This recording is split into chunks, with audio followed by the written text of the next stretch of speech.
is made up of 606 feet, 606 feet, 606 feet, 606 feet. 606. It's made up of stades, exactly the same. Now, if that's not interesting enough, look at the angle of the Great Pyramid of Giza. If you take the angle of the Great Pyramid of Giza, the slope is 51.8 degrees. Let's go back to the earthworks. If you measure the line that goes straight through the center of the structure, right here, and then you go true north, it's 51.8 degrees. That angle is exactly the same angle as the pyramids of Giza. It is the same math, the same calculations as ancient Egyptians. Let me show you one more connection. In 1860, David Wyrick, he's a guy who surveyed the Newark earthworks. He was digging into a mound near those earthworks, and he found a wooden coffin made of oak. They opened up the coffin and found a skeleton of a man holding a little box. It was about 8.10 inches in size. The box had been cemented shut here. This, by the way, is sitting in Ohio. Well, he opened up the box and he found a little man inside, a little black stone. They took it to scholars and they looked at it. The man seems to be carrying something, and there's writing here at first they couldn't recognize. The writing is, they thought in 1860, some sort of Hebrew. Well, finally, about 20 years later, they found some rabbis living in the area, and the rabbis looked at that, and they could read it. They said it was an old kind of block Hebrew, and it was a rendition of the Ten Commandments. Now, this is another piece. Block Hebrew, they said they'd never seen anything like it. Mainstream archaeologists at the time called this a hoax. But then in 1900, or just about after 1900, in Israel, they found the same block-style Hebrew writing. Mainstream archaeologists still dismissed the findings. They found it in Israel, and they found it in Ohio. But there was another stone that they found that they couldn't argue. This is the Bat Creek stone. It was found during the course of an official Smithsonian evacuation. The Smithsonian didn't understand the meaning of the writing on the stone. They thought it was Cherokee, since it came from Cherokee country. They didn't realize that it's actually Hebrew. They had published this originally upside down. They threw it in a box at the bottom of the Smithsonian, put it in the basement. Many years later, a scholar took it out of the box, looked at it, and went, oh my gosh, it's upside down. It's Phoenician, ancient Hebrew. So what's going on here? What is that about? Where is that history?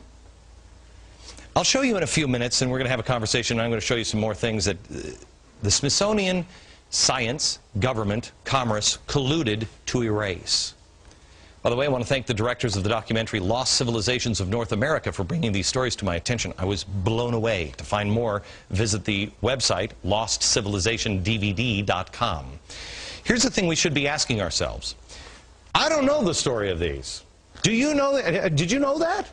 Do you live in Ohio and did you know that? Why not? Were the American Indians wronged? Yes.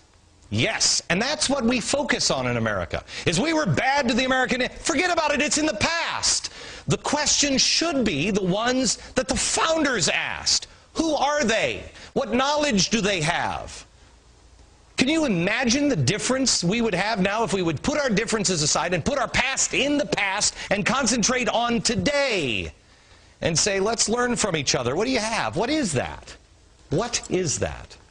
When we come back, I'm going to be joined by Peter Lilbeck, who is, I've told you before, is one of my favorite authors. He's going to talk to me a little bit about the founders here. And I'm also going to show you some documents that show how that history has been erased. Next. This is the Smithsonian Annual Report, 1882-1883. This is John Wesley Howell. This is an original copy. John Wesley Howell in 1789. Again, this is the, I'm sorry, Powell. This is the director of the Bureau of Ethnology at the Smithsonian Institute, he said this: artifacts found prior to Christopher Columbus's arrival would be considered illegitimate by the Smithsonian. Only the savage Indian culture would be observed, and this created the artificial barrier to science. Only the savage. Science was colluding with government because of commerce, and religion was involved. Now, why do I tell you all this stuff? Not because I'm an Indian expert or anything else. You got to do your own homework. I just found out about this stuff. I'm amazed by it. I don't know what the answer is on this. The reason why I bring it up is the stock is not bad. The soup went bad, but the stock is not. Peter Lilback, Dr. Peter Lilback. How are you, sir? Good to see you. This is a book that needs to be owned by every American. Every single American should have this book in their home. It's called Sacred Fire. These are the words of George Washington, and it takes history absolutely apart. Apart. Not on somebody's opinion, but on their own words, on his words. Peter, I want to go to you and talk to you a little bit about, again, the stock. George Washington had a good relationship. Our founders had a good relationship with the Native Americans. Right? There's no question about that. When they came to America, they realized they could not survive without a close relationship with the Indian people. The greatest story, for example, is the Pilgrims who were blown off course. 800 miles out of their destination in Virginia, they're in Massachusetts. They land on ground, and they're in the middle of nowhere, no government. They make the Mayflower Compact, so they have government when they land.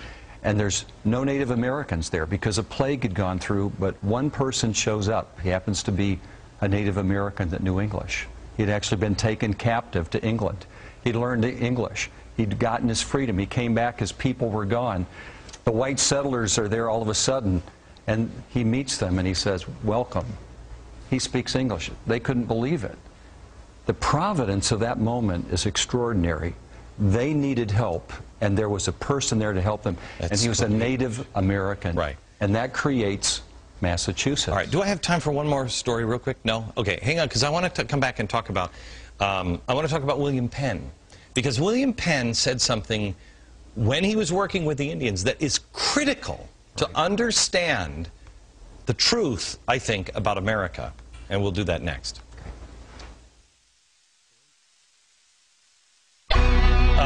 The history that has been erased in our nation, in particular with the Native Americans, happened because it didn't fit the story they created, Manifest Destiny. It only works when Indians were savages, and they had to have savages for commerce and government to expand.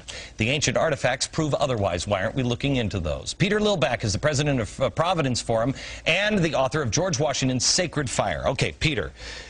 I think a great place for Americans to understand the truth about Americans and Native Americans and African Americans, all of it, it comes from William Penn. Tell the story. Great story. Philadelphia, the great founding city of the United States, that's where government began, was founded by William Penn. He wanted a city without walls. And he determined that he would do it by making a constant commitment to justice and ethics with the Native Americans. There never was an Indian war with William Penn. And there's a wonderful treaty that still exists that describes the commitment they made, and it says this: there are good people and bad people among all people. There are good and bad Indians, there are good and bad Christians. That's what he called them in Philadelphia. And he said, we must come together so that we will address these problems that will come with respect and by communication, affirming the good. That's where we need to be. There are good among us and bad among us. There are good Americans, bad Americans. There's good parts of America. There are bad parts of America in the American story. We've got to come together as the good people, stand together and guard against the bad, so we can live in a country without walls. Peter, thank you very much. Back in a minute.